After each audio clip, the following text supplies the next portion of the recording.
Снизу расположены два регулятора.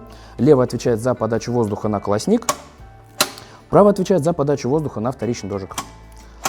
И здесь же располагается небольшая ручка с ограничителем. Далее смотрим на дверцу. По периметру проклеен термостойкий шнур, по периметру стекла присутствует еще один шнур.